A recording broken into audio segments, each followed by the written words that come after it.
Bonjour à tous. On se retrouve aujourd'hui pour une nouvelle vidéo portant sur un calcul souvent peu apprécié des étudiants. Je veux ici parler des coûts complets. Il s'agit ici de montrer les intérêts de ce calcul et les principales étapes de sa réalisation. Plus précisément, je vais vous présenter ici la méthode dite des centres d'analyse pour déterminer le coût complet, même s'il existe d'autres méthodes intéressantes comme la méthode à base d'activité, mais que je n'aborderai pas ici dans cette vidéo. La démarche reste néanmoins très proche, donc comprendre les principes exposés ici est un bon moyen pour débuter. Après avoir exposé les principes de la méthode des centres d'analyse dans cette première vidéo, je vous proposerai un exercice d'application dans une seconde vidéo, commenté et corrigé. Bon visionnage. On commence avec quelques éléments de vocabulaire. Pour comprendre l'intérêt du calcul des coûts complets, on va d'abord commencer par distinguer la comptabilité générale, qu'on appelle également comptabilité financière, de la comptabilité de gestion. La comptabilité générale traduit sur le plan financier des flux en provenance ou à destination de l'entreprise. Elle est obligatoire. Les entreprises ont l'obligation de produire à la fin de l'exercice comptable, qui est une période d'1 an, des documents de synthèse qui récapitulent l'état de son patrimoine, donc ça c'est le bilan comptable, et les performances de l'entreprise au travers du résultat qu'elle a réalisé, ça c'est le compte de résultat. Or, ces données qui sont issues de la comptabilité générale sont insuffisantes lorsqu'il va être nécessaire de connaître les résultats analytiques relatifs à l'activité de l'entreprise, c'est-à-dire les bénéfices ou les pertes réalisés sur chacun des produits finis.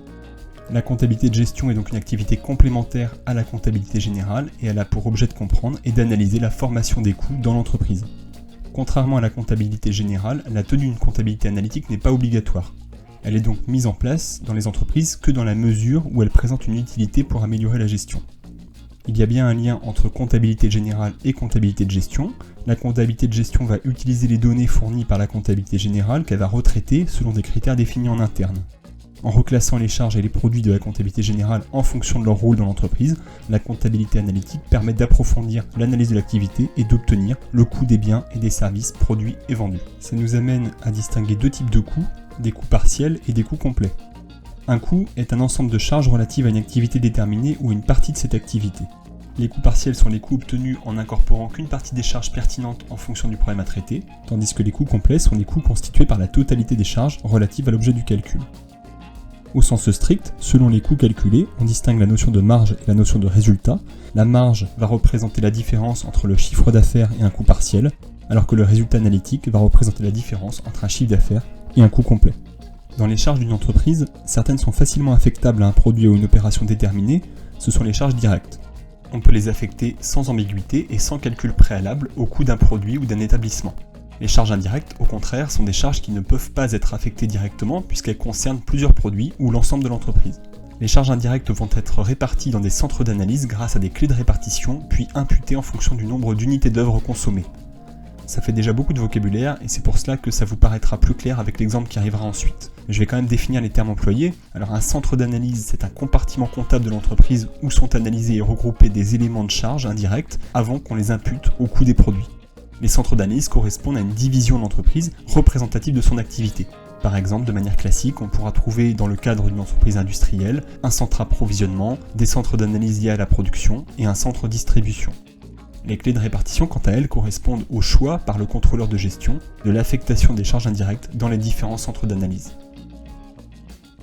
Soit le schéma récapitulatif suivant, les charges directes sont affectées directement au coût des produits car leur destination est connue, alors que les charges indirectes passent par des centres d'analyse avant d'être imputées au coût des produits. On va tout de suite voir un exemple simplifié d'une répartition des charges indirectes dans les centres d'analyse grâce à des clés de répartition fournies. Dans cet exemple de l'entreprise X, les charges indirectes sont évaluées à 10 000 €. Des clés de répartition sont fournies pour pouvoir affecter ces charges indirectes dans les centres d'analyse.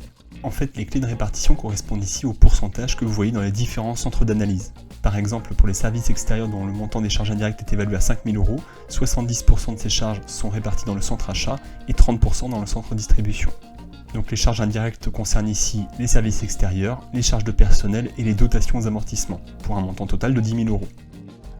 La répartition donne les résultats suivants. 70% de 5 000 € pour les services extérieurs représente 3 500 € pour le centre achat et 30% de 5 000 € représente pour le centre distribution 1 500 €, 0 € pour le centre cuisson.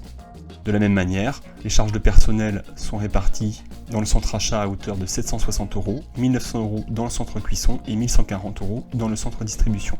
On vérifie bien que la somme des trois éléments fait bien 3 800 €. Pour les dotations aux amortissements, 240 € vont au centre achat, 720 € au centre cuisson et 240 € au centre distribution. Au total, le centre achat totalise 4 500 € de charges indirectes, le centre cuisson 2 620 € et le centre distribution 2 880 €. La somme des totaux des 3 centres d'analyse correspond bien à 10 000 €. On a réparti ainsi nos charges indirectes dans les 3 centres d'analyse repérés. On revient maintenant sur la notion d'unité d'œuvre. L'unité d'œuvre, c'est une unité de mesure de l'activité d'un centre principal, qui va traduire son activité. Pour faire le lien avec ce qui précède, le total de la répartition de chaque centre d'analyse va être fractionné en un coût unitaire en fonction du nombre d'unités d'œuvre consommées. Le choix de l'unité d'œuvre va donc être propre à chaque centre d'analyse et doit avoir un lien le plus étroit possible avec le volume d'activité du centre, et donc avec le montant de ses charges. Une fois que le contrôleur de gestion a choisi les unités d'œuvre, il peut calculer pour chaque centre d'analyse le coût d'une unité d'œuvre. Le coût d'unité d'œuvre se calcule en divisant le montant total du centre par le nombre d'unités d'œuvre qui le composent. Une remarque ici, dans une logique de simplification, les sujets vous fournissent l'unité d'œuvre à retenir, donc vous n'aurez pas à faire ce choix par vous-même. On prend tout de suite un exemple en repartant du précédent. Donc on a l'entreprise X qui a retenu comme unité d'œuvre du centre achat le kilo de matière première achetée. Et on vous fournit comme information que pour sa production, elle a commandé 1170 kg de pommes et 30 kg de sucre. Donc très simplement ici, combien de kilos de matière première l'entreprise a acheté ? 1170 kg de pommes plus 30 kg de sucre, ça nous fait 1200 kg. Et donc on applique la formule, montant de la charge indirecte 4500 divisé par le nombre d'unités d'œuvre 1200, cela nous donne le coût d'une unité d'œuvre qui est de 3,75 €. Pour l'interprétation, cela signifie que pour chaque kilo de matière première achetée, l'entreprise X va supporter 3,75 € de charges indirectes liées au centre achat. On s'arrête ici pour cet exemple, mais le processus sera répété pour le centre cuisson et le centre distribution. Maintenant que nous avons un peu dégrossi les éléments de vocabulaire, passons à la démarche de calcul. Donc nous allons voir les étapes de la méthode des centres d'analyse. On peut résumer le calcul du coût complet en 3 principales étapes. La première consiste à répartir les charges indirectes dans les différents centres d'analyse grâce aux clés de répartition fournies.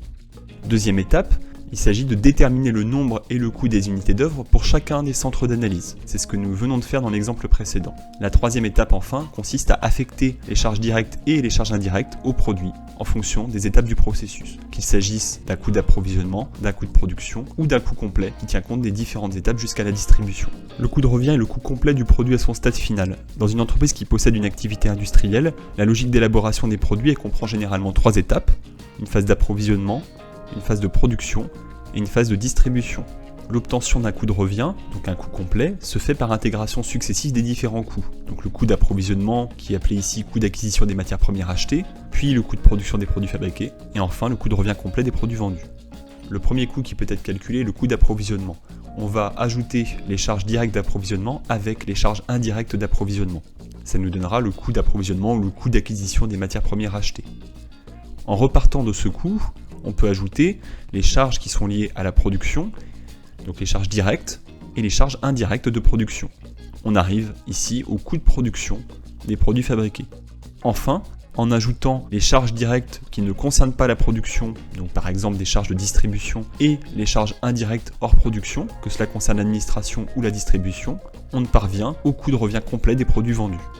A noter que s'il s'agit de calculer le coût de revient d'un produit et qu'il n'y a pas de phase de stockage, on peut le calculer directement sans préciser ces différentes étapes, donc sans passer par le coût d'approvisionnement et le coût de production. On peut directement arriver au coût complet. Il s'agira alors de lister la totalité des charges directes et indirectes pour aboutir au coût de revient complet du produit.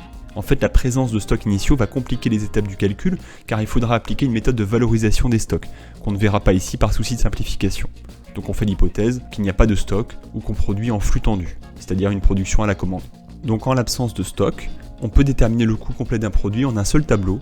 Je vous propose la présentation suivante. Le tableau reprend l'ensemble des charges directes et indirectes qu'on veut prendre en compte dans notre calcul, et le total correspond au coût complet.